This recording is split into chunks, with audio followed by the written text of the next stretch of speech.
Hi all welcome back to our session. So SBI PO mains நமக்கு prepare பண்ணிக்கிட்டு இருப்போம்.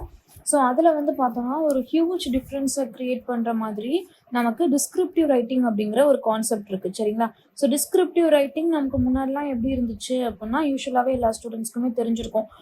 S A plus email writing அப்படிங்கிற மாதிரி இருந்துச்சு.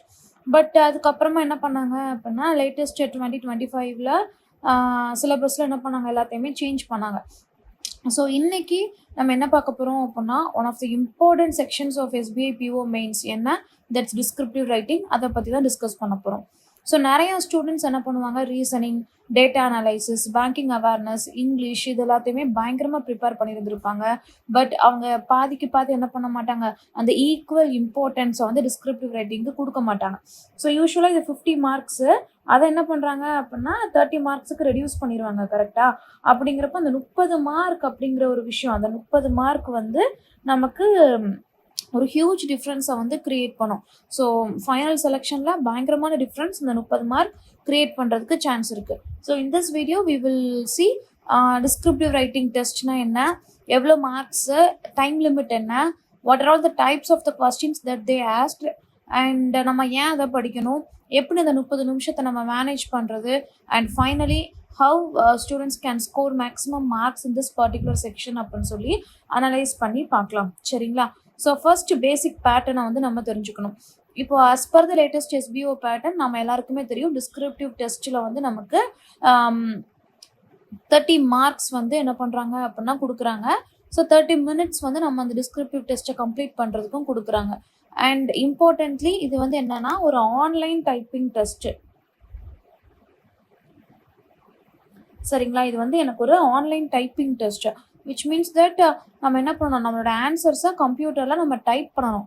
ஸோ எந்த ஒரு டிஸ்கிரிப்டிவ் ரைட்டிங்கையுமே நம்ம என்ன பண்ணிடக்கூடாது, ஆன்சர்ஸை நோட் புக்கில் எழுதி பார்த்து பழகிடக்கூடாது. கண்டிப்பான முறையில் என்ன செய்யணும் அப்படின்னா, ஆன்சர்ஸை அந்த within fixed period of time லிமிட்டில் டைப் பண்ணி பழகிருந்துருக்கணும், சரிங்களா? ஸோ இதுதான் என்ன அப்படின்னா ரொம்பவே முக்கியமானது. ஸோ 30 மார்க்கு 30 மினிட்ஸ் நம்ம அதை பண்ண போகிறோம். ஆன்லைன் மோடில் நம்மளோட அப்ஜெக்டிவ் டைப் முடிஞ்சதுக்கு அப்புறமா நம்ம ஆன்லைனில் நம்ம என்ன பண்ண போகிறோம் அப்படின்னா இதை டைப் பண்ண போகிறோம். So source of communication medium என்ன அப்படின்னு சொல்லி பார்த்தீங்கன்னா இங்கிலீஷில் பண்ண போகிறோம். ஸோ இம்பார்ட்டண்ட்டான திங்க் என்ன டைப் ஆஃப் கொஸ்டின்ஸ் அப்படின்னு சொல்லி பார்த்தோம்னா, ஸோ என்ன டைப் ஆஃப் கொஸ்டின்ஸ் அப்படின்னு சொல்லி பார்க்குறப்போ நமக்கு இமெயில் ரைட்டிங், சரிங்களா? இமெயில் ரைட்டிங், அதுக்கப்புறமா ரிப்போர்ட் ரைட்டிங், சிச்சுவேஷன் அனலைசிஸ், இல்லைனா ப்ரிசஸ் ரைட்டிங், ஓகேவா? ஸோ இந்த மூணுலையுமே நமக்கு 2 கொஸ்டின் இருக்கும். I have to choose any one question out of this 2, ஓகேவா?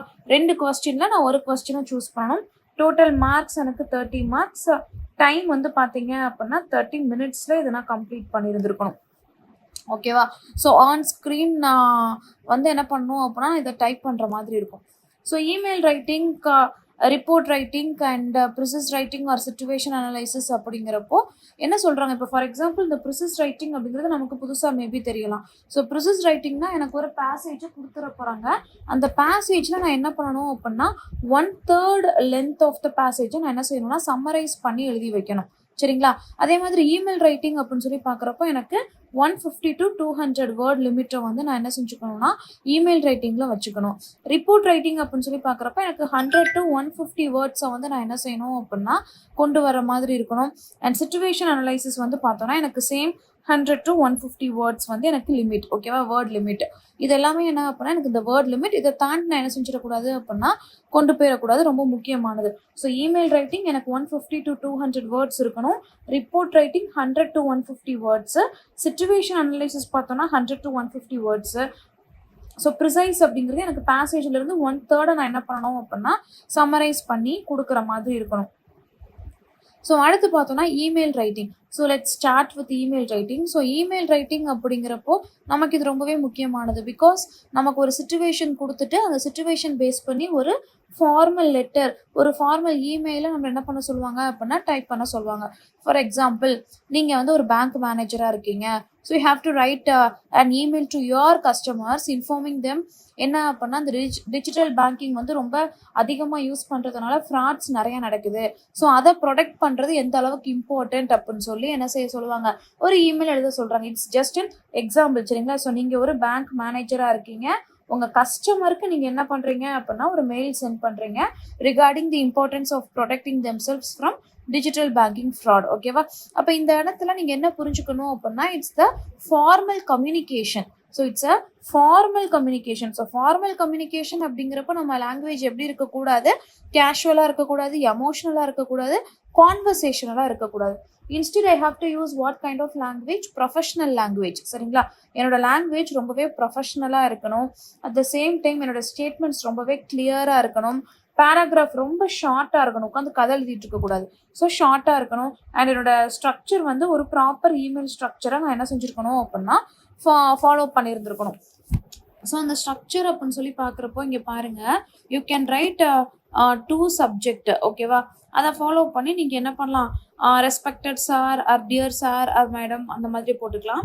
உங்களோட இன்ட்ரொடக்ஷன், உங்களோட மெயின் கண்டென்ட், சரிங்களா? மெயின் கண்டென்ட் அதை ஃபாலோ பண்ணி நீங்கள் என்ன எழுதுவீங்க அப்படின்னா என்ன ரெக்வயர்டு ஆக்ஷனோ என்ன மெயின் இன்ஃபர்மேஷனோ அதை நீங்கள் கொடுப்பீங்க. கொடுத்துட்டு ரிகார்ட்ஸில் என்ன பண்ணிக்கலாம், உங்களோட நேமை போட்டு முடிச்சுக்கலாம். உங்கள் நேம் ஆர் டெசிக்னேஷன். ஓகேவா? ஸோ எப்பயுமே என்ன ஞாபகம் வச்சுக்கணும், லாங் ஸ்டோரி நான் இந்த இடத்துல எழுதவே கூடாது. லாங் ஸ்டோரி நான் எழுதக்கூடாது. பிகாஸ் அந்த இடம் எல்லாமே எனக்கு என்னது ஆர்டிஃபிஷியல் இன்டெலிஜென்ஸ் தான் எனக்கு கரெக்ட் பண்ண போகுது. ஸோ நீங்கள் எப்படி கம்யூனிகேட் பண்ணுறீங்க in a clear, professional and concise manner அப்படின்னு சொல்லி என்ன செய்ய போகிறாங்க, செக் பண்ணி பார்க்க போகிறாங்க. சரிங்களா? And when it comes to report writing அப்படிங்கிறப்போ என்ன அப்படின்னு சொல்லி பார்த்தோம்னா இதுவுமே நமக்கு முக்கியமான ஒரு டாபிக் தான். ஸோ ஸ்பெஷல் அட்டென்ஷன் நம்ம கொடுக்கலாம். Because we can get topic related to பேங்கிங்காக இருக்கலாம், எக்கனாமியாக இருக்கலாம், ஓகேவா, டிஜிட்டல் பேங்கிங்காக இருக்கலாம், சைபர் செக்யூரிட்டி, சரிங்களா, cyber security, artificial intelligence, financial inclusion, education, environment, women empowerment, முக்கியமான ஒரு topic women empowerment, and government ஸ்கீம்ஸாக இருக்கும், சரிங்களா, கரண்ட் அஃபேர்ஸ் ஓரியன்டாக, சோஷியல் இஷ்யூஸ் ஓரியன்டாக இந்த மாதிரி இருக்கும். ஸோ ஃபார் எக்ஸாம்பிள் என்ன கேட்குறாங்கன்னா write a report on the increasing use of digital banking and the challenges associated with it. ஓகேவா? அப்போ இந்த மாதிரி ஒன்று கேட்குறாங்க. அப்போ உங்களோட ஸ்ட்ரக்சர் வந்து நீங்கள் எப்படி இருந்திருக்கலாம் அப்படின்னா அந்த ரிப்போர்ட்டில் நீங்கள் எப்படி கொண்டு வரலான்னா ஒரு டைட்டில், ஒரு கிளியர் டைட்டில் கொடுத்துட்டு, சரிங்களா, ஒரு இன்ட்ரோ, ஓகேவா, அந்த டாப்பிக்கை நீங்கள் இன்ட்ரடியூஸ் பண்ணணும். அதை ஃபாலோ பண்ணி மெயின் பாடியில் நீங்கள் என்னெல்லாம் பண்ணுவீங்க, கரண்ட் சிச்சுவேஷன் என்ன, காசஸ் என்ன, இம்பேக்ட் என்ன, சேலஞ்சஸ் என்ன, எக்ஸாம்பிள்ஸ், பாசிபிள் சொல்யூஷன்ஸ், இதெல்லாமே நீங்கள் என்ன பண்ணலாம் உங்கள் மெயின் பாடியில் கொடுத்துடலாம். அண்டு கன்க்ளூஷனில் வந்து பார்த்தோம் அப்படின்னா என்ன மாதிரியான ஒரு விஷயங்கள் இருக்குது. For example you can conclude those conclusion with practical and positive manner. ஓகேவா? ஸோ அதில் நீங்கள் என்ன பண்ணலாம்னா கன்க்ளூட் பண்ணலாம். அப்போ எப்பயுமே உங்களோட ரிப்போர்ட் ரைட்டிங் எப்படி இருக்கணும் அப்படின்னா இன்ட்ரோ, அதை ஃபாலோ பண்ணி ஒரு ப்ராப்ளம் இல்லை அப்படின்னா அந்த சிச்சுவேஷன் என்ன அப்படின்னு சொல்லி இருக்கணும். அதை ஃபாலோ பண்ணி என்னோட இம்பேக்டு, சரிங்களா, அதுக்கான சொல்யூஷன்ஸ், அதை ஃபாலோ பண்ணி கன்க்ளூஷன், இப்படி இருந்துச்சு அப்படின்னா கொஞ்சம் பெட்டராக இருக்கும். சரிங்களா? ஸோ இது மூலமாக even though if you get any kind of unfamiliar topic you can organise their thoughts. ஓகேவா? அந்த தாட்ஸை ஆர்கனைஸ் பண்ணுறதுக்கு இந்த ஒரு ஃபார்மேட் ஹெல்ப்ஃபுல்லாக இருக்கும். அண்ட் சிச்சுவேஷன் அனலைசிஸ் அப்படிங்கிறப்போ நமக்கு என்ன பண்ணிடுவாங்கன்னா ஒரு பர்டிகுலர் சிச்சுவேஷன் இல்லை அப்படின்னா ஒரு பர்டிகுலர் ப்ராப்ளமை வந்து கொடுத்துருவாங்க. சரிங்களா? சிச்சுவேஷன் அனலைசிஸ் அப்படிங்கிறப்போ நமக்கு என்ன பண்ணிடுறாங்கன்னா ஒரு பர்டிகுலர் ப்ராப்ளம் அல்லது சிச்சுவேஷனை கொடுத்துட்றாங்க. இப்போ ஃபார் எக்ஸாம்பிள் பேங்க்ல வந்து என்ன இருக்குதா, சைபர் ஃப்ராடு கம்ப்ளைண்ட் நிறைய வருது, சடனாக அது இன்க்ரீஸ் ஆகுது. அப்போ அந்த சிச்சுவேஷன் அனலைஸ் பண்ணி அதுக்கான மெஷர்ஸை கண்ட்ரோல் பண்ணுறதுக்கான மெஷர்ஸை நீங்கள் கொடுங்க அப்படின்னு சொல்லி கொடுக்குறாங்க. அப்போ நம்ம சிம்பிளாக ஒரு ரேண்டம் பாயிண்ட்ஸ் எடுத்து எழுதிட முடியாது. So we have to use a logical structure. அந்த ஸ்ட்ரக்சர் என்ன அப்படின்னு சொல்லி பார்த்தோம்னா first you have to identify the problem. சரிங்களா? Identify the problem. அந்த ப்ராப்ளம் என்னன்றதை நீங்கள் ஐடென்டிஃபை பண்ணணும். Like what exactly is happening. அதுக்கப்புறமா அதோடைய காசஸை நீங்கள் ஐடென்டிஃபை பண்ணணும். என்னெல்லாம் நடந்துக்கிட்டு இருக்கு, ஏன் இது நடக்குது, ஓகேவா? அதோடைய இம்பேக்டை நீங்கள் எக்ஸ்பிளைன் பண்ணுற மாதிரி இருக்கணும். எக்ஸ்பிளைன் தோஸ் இம்பேக்ட்ஸ், ஓகேவா? ஸோ யார் அஃபெக்ட் ஆனாங்க, எப்படி அஃபெக்ட் ஆனாங்க. அதுக்கப்புறமா நீங்கள் என்ன பண்ணலாம், சொல்யூஷன்ஸ் வந்து கொடுக்கலாம். சொல்யூஷன் கொடுக்குறீங்க அப்படின்னா இப்போதைக்கு என்ன பண்ணலாம், அண்ட் ஆல்சோ லாங் டேர்முக்கு நம்ம என்ன பண்ணலாம், அண்ட் கன்க்ளூஷன் லாஸ்ட் என்ன பண்ணலாம், அந்த ப்ராக்டிக்கல் கன்க்ளூஷனோட நீங்கள் முடிச்சுக்கலாம். So the structure should be என்ன, எப்படி இருந்திருக்கணும் அப்படின்னா, அந்த ப்ராப்ளம், ஒரு காஸ், இம்பேக்ட் என்ன, அதுக்கான சொல்யூஷன் என்ன, கன்க்ளூஷன் என்ன, இப்படி முடிச்சிங்க அப்படின்னா எல்லா சிச்சுவேஷன் அனலைசிஸ்க்கும் இந்த ஒரு ஸ்ட்ரக்சர் நமக்கு ஹெல்ப்ஃபுல்லாக இருக்கும். சரிங்களா? அண்ட் ப்ரிசஸ் ரைட்டிங் அப்படிங்கிறது ஒரு பேசேஜோட ஷார்ட் அண்ட் வெர்ஷன். கரெக்டா? அப்போ 1/3 ஆஃப் த பேசேஜை நீங்கள் என்ன செய்யணும் அப்படின்னா கொண்டு வந்து கொடுக்கணும். அப்போது உங்களோட ஓன் வேர்ட்ஸில் அந்த சென்ட்ரல் ஐடியா மிஸ் ஆகாமல் என்ன செஞ்சிடணும் அப்படின்னா நீங்கள் கொண்டு வந்து கொடுக்கறது தான் இந்த ஒரு பர்டிகுலர் ப்ரிசஸ் ரைட்டிங். ஓகேவா? அப்போ இந்த பேசேஜில் ஒரு 300 வார்த்தை இருக்குன்னு வச்சுக்கோங்களேன். அப்போ நீங்கள் அதை சிம்பிளாக அந்த என்டையர் பேசேஜை காப்பி பண்ணி போட்டுற முடியாது. So you have to identify the main idea என்னன்றதை ஐடென்டிஃபை பண்ணிட்டு அதில் என்ன ஆர்கியூமெண்ட்ஸ் இருக்குது, என்ன ஃபேக்ட் இருக்குது அப்படின்னு சொல்லணும். And also if that particular passage contains any repetition அப்படின்னா you can remove that repetition.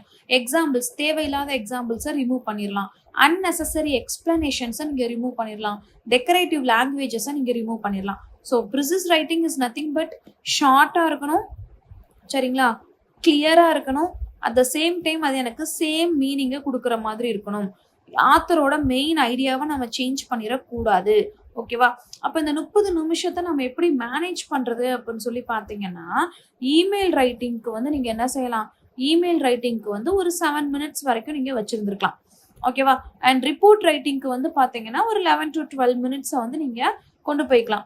And situation analysis or precis ரைட்டிங்கில் வந்து பார்த்தோன்னா ஒரு 8 to 9 minutes வந்து நீங்கள் கொண்டு போகலாம். அண்ட் லாஸ்ட்டாக ஒரு 3 நிமிஷம் என்ன பண்ணிக்கலாம் அப்படின்னா ஒரு ஃபைனல் செக்கிங்க்கு வந்து நீங்கள் யூஸ் பண்ணிக்கலாம். ஒரு கொஸ்டினுக்கு 20 நிமிஷம் 15 நிமிஷம் என்ன பண்ணக்கூடாது, தயவு செஞ்சு ஸ்பெண்ட் பண்ணிடவே கூடாது. பிகாஸ் ஒரு complete decent answer is better then an excellent answer that you couldn't finish. ஓகேவா? நம்மளால முடிக்கவே முடியாது, பட் ஸ்டில் நான் உட்காந்து டெக்கரேட்டிவாக எழுதிக்கிட்டு இருக்கேன் அப்படிங்கிறத விட ஒரு டீசெண்டான ஒரு ஆன்சரை கொடுக்கறது ரொம்பவே ஹெல்ப்ஃபுல்லாக இருக்கும். சரிங்களா?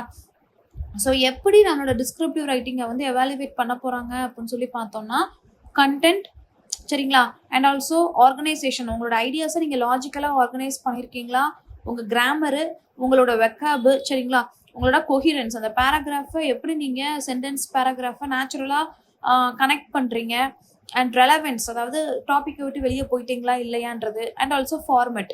எஸ்பெஷலி இந்த ஃபார்மெட்ன்ற விஷயம் இமெயில் அண்ட் ரிப்போர்ட்டுக்கு ரொம்பவே யூஸ்ஃபுல்லாக இருக்கும். சரிங்களா?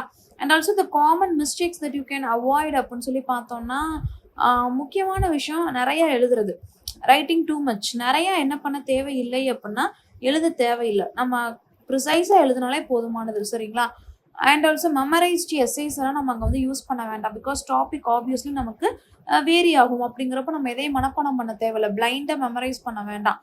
அண்ட் ஆல்சோ காம்ப்ளிகேட்டட் இங்கிலீஷை வந்து நம்ம யூஸ் பண்ணவே வேண்டாம். அதாவது ரொம்ப சாதாரணமான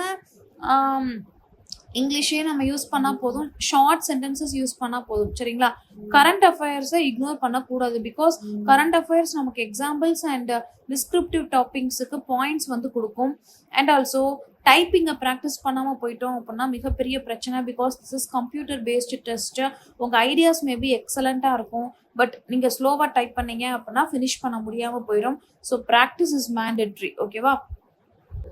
so in this video we have discussed exactly what this particular descriptive writing is, அதுக்குள்ளே என்னெல்லாம் இருக்குது, எப்படி டைம் மேனேஜ் பண்ணுறது, அதோடைய ஸ்ட்ரக்சர் என்ன அப்படிங்கிறத பார்த்தோம். ஸோ அப்கமிங் வீடியோஸில் நம்ம ஒவ்வொரு டாபிக் எடுத்துகிட்டு அதுக்கு நம்ம இண்டிவிஜுவலாக email writing, precis writing, report writing அப்படின்னு சொல்லி நம்ம என்ன பண்ணலாம் அப்படின்னா இண்டிவிஜுவலாக ப்ராக்டிஸ் பண்ணலாம். Hope you like it. ஓகேவா? உங்களுக்கு அது வேணும்னு தோணுச்சுன்னா நம்ம அதை என்ன பண்ணலாம் அப்படின்னா கொண்டு வரலாம். So hope this session is useful and thank you for வாட்சிங்.